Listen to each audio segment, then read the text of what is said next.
So I did a review of the movie Turning Red, and since then, a lot of people have spoken up about the movie, and I've seen Christians in multiple places speak up about this movie, but not in the way you expect. The hot new take from some Christian circles is to complain about those who complain about what's going on in the culture.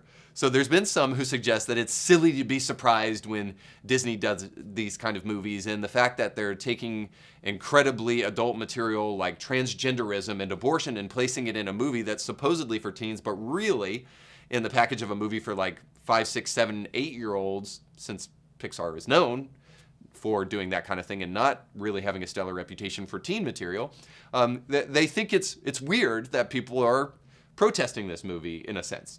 So the idea is that we should somehow stop being surprised by secular media and how evil it can be. So people have been saying things like this on social media. Why are you surprised by this? Don't put high expectations on the world, and the world didn't sign up to commit to Christ. So I've got a couple of things that I want to say about that. First, I've seen very few people calling for the director to convert to Christianity and repent. Maybe I'm missing something, but that's not what I hear people saying. Most reviews I've seen simply suggest that maybe you shouldn't put soft-pedaling propaganda about abortion in a kids' movie. That doesn't seem like a bad ask to me. Moreover, the one thing I think is probably the least thought out is, why are you surprised by this? When they say that. Why are you surprised by the world doing these kind of things? As though we should become so indoctrinated and numb to the world that we should just be like, I guess, okay with that and be used to it by now? Is it not complaining then a bigger sign of a bigger problem?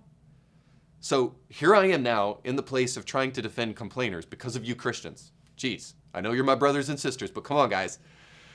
Have you gotten so used to the world that now you wish to just merely remain silent about things that should not be? But come to think about it, complaining does have its place. I mean, have you ever read the Psalms? David was a complainer, and he was one of the best of them. And complaining may actually serve at least as a stopgap to slow down the erosion of society. So as the world continues to slide left, Disney and other places need to hear parents say, no thank you. We're not buying this filth, and so stop making it. In some small way, we have to believe our voice matters. And if complaining does allow us to be heard, at least on some level, in a way that protects children, then sign me up, bro. I'll complain. Lastly, complaining may actually be the least thoughtful form of communicating, but it does communicate something. It communicates what the Bible calls groaning, I think.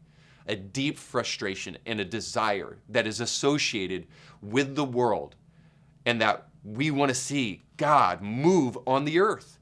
And we groan for that inside. We believe this world belongs to God, and when we complain about things that are wrong, we may actually be communicating a deep truth about reality. That the way things are not the way they should be, and not the way they can be. So I'll be the first to admit, complaining alone is not worth a lot, but it does mean something.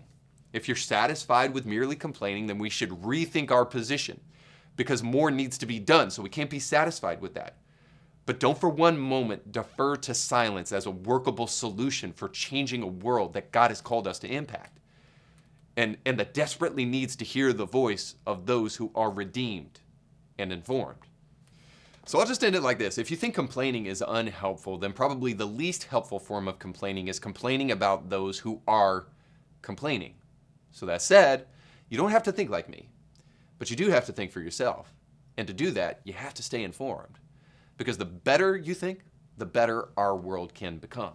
And we do have a role as Christians to step into that in some way, in some shape. So we'll have to dig in to how to do that and more on our next episode. So for now, don't forget to like, share, and subscribe. Thanks so much for watching. We'll catch you next time. You can catch brand new episodes of Indie Thinker with Reed Huberman every Monday and weekly bonus episodes to keep you thinking throughout the week. But you have to subscribe and click the bell to be notified when new episodes drop. If you enjoy this content, make sure to like this video and share it with friends. You can catch brand new episodes of Indie Thinker with Reed Huberman every Monday and weekly bonus episodes to keep you thinking throughout the week. But you have to subscribe and click the bell to be notified when new episodes drop. If you enjoy this content, make sure to like this video and share it with friends.